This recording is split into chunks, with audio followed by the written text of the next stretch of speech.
Every time I think about the show Severance, a lot of things pop into my mind.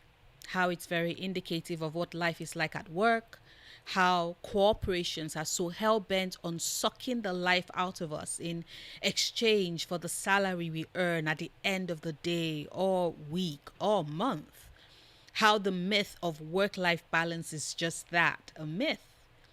But yet I keep coming back to Severance season 1 episode 7, aptly titled Defiant Jazz. Eliaru's finally started to integrate into our work at the department crosses a mini threshold.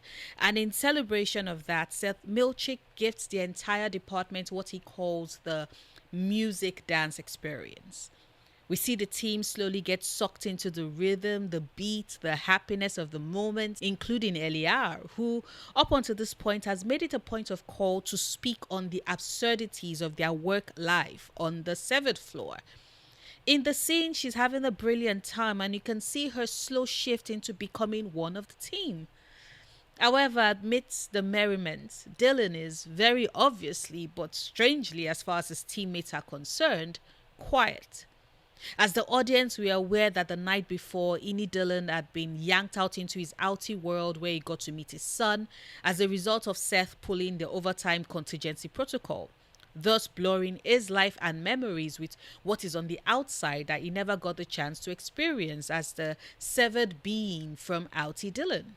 And although he had approached Seth that morning to raise the issue and his objection and desire to see more of his family, that due to Seth's actions he is now very much aware of having, Seth Milchick waves him off and instead throws a jazz party for Eliar, which has Dylan seething, quietly boiling until he reaches the point where he attacks Seth, who then responds by cancelling the music dance experience in order to attend to his injuries.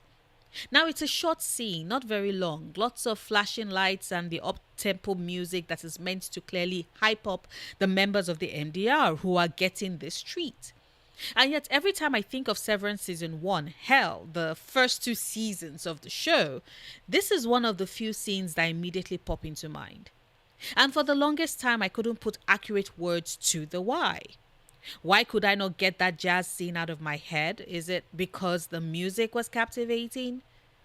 It was, but that couldn't be it. Is it because it's one of the first times we saw Ellie smile since she was brought into the floor? Close.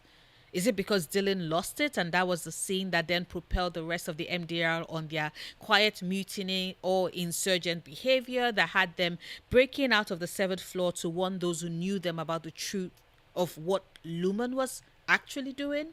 Partly. Like, yes, I appreciate the scene for what it led to and how it contributed actively in moving the plot forward, as scenes like that are wont to do. However, when I think of the jazz music scene, it is rarely in connection to what it led to. And instead, my focus has always been on what it says about work and how music has served as a tool to numb workers and have us let down our defenses in a corporate system that seeks always to exploit us. Intense? I know. So let's talk about it. The scene starts with Seth Milchick's cheery voice greeting the team. He's cheerful. Eliar is not having it. Her instinctual reaction is to call BS as always, which is important when you consider her characterization up until this point. Eliara has been constantly pushed and prodded to accept her fate as being part of the floor, regardless of her objections to her outie self having forced her into this situation. She's tried resignation, she's tried content warning, suicide. Neither of them have led to the solution that she wanted, which is being off of the seventh floor. By now, she's resigned to her role. At which point, in comes Seth with the MDE tray, congratulating Eliar for having hit 75% refinement on the Sienna file, which Irving says is actually 73 so far, but Eliar and the rest of the team are getting the experience regardless. At that word, at the fact that this music dance break is being given to her as a result for her having toed the line and served Lumon's interest in doing her job, Ellie smiles. She approaches the tray as asked and chooses the maraca as her accessory and Defiant jazz as her music choice. What follows is Milchick urging the rest of the team to take advantage of the dance break. It starts the music, switches on the lights, and the jazz party begins. Making Helly shake the maraca as she dances in step with Seth Milchick, Irving finds himself moving, as does Mark. The only one who doesn't, who instead scowls and continues to work as he stares at his screen, is Dylan.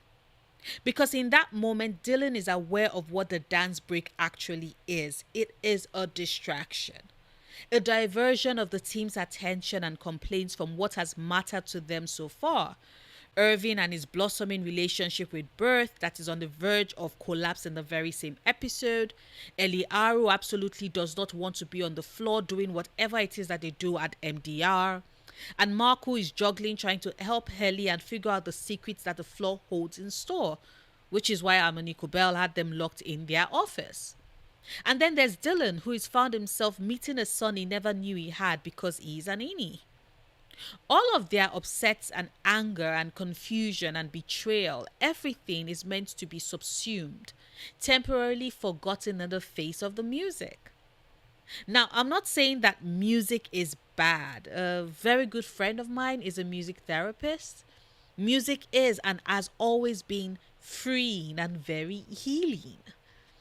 But if you've ever walked into a banking hall or you've ever had to stay on the line waiting for customer care to get back to you, then you'll be very familiar with the fact that music can also be mind-numbing.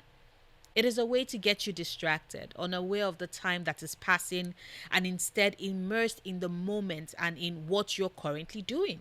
And because music has a way of creating happy associations for our very human brain, it falls to reason that it is something that can unfortunately be weaponized as we work.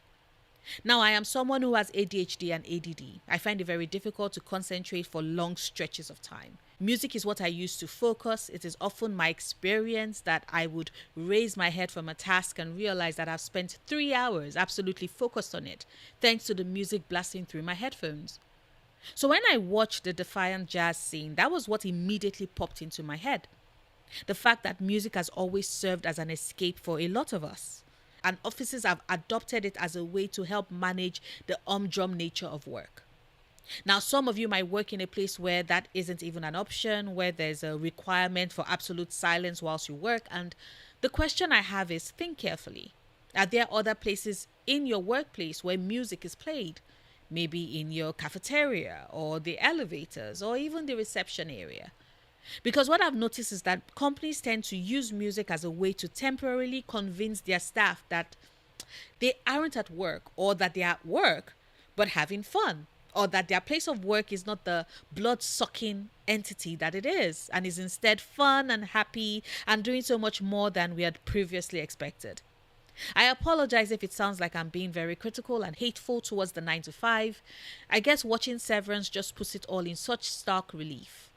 Irving's outie does his painting to the blasting of loud rock music, which I think contrasts greatly with the fact that the only time that Irving is allowed to have music at work is when someone on his team has exceeded a work goal, or someone else is retiring and there's a mini party of some sort.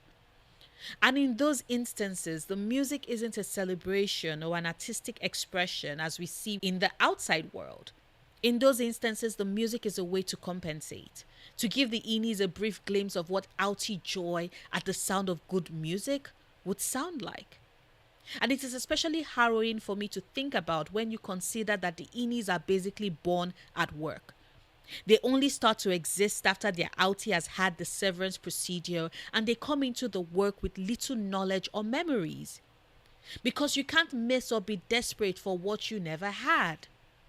However, you can be temporarily soothed and satiated with little breaks in the humdrum of work that eventually become highlights that you look forward to and walk towards. And I don't know about you, but I find that very depressing and very numbing. And as much as I enjoyed the Defiant jazz scene when I first watched it, after I had the time to think about it, it made me sad. Because it is yet another way in which Lumon is conditioning the innies to do exactly what they want, for luxuries that would have been easily available to them, if only they could step off of the severed floor. But that's just me and my thoughts. Would love to hear yours. Drop them in the comments. If you've watched this far and haven't hit the like button yet, please consider doing so. Share this video if you want. Support me on Patreon if you can. And until tomorrow's video, do remember, obsessing over the things you love, perfectly valid coping mechanism.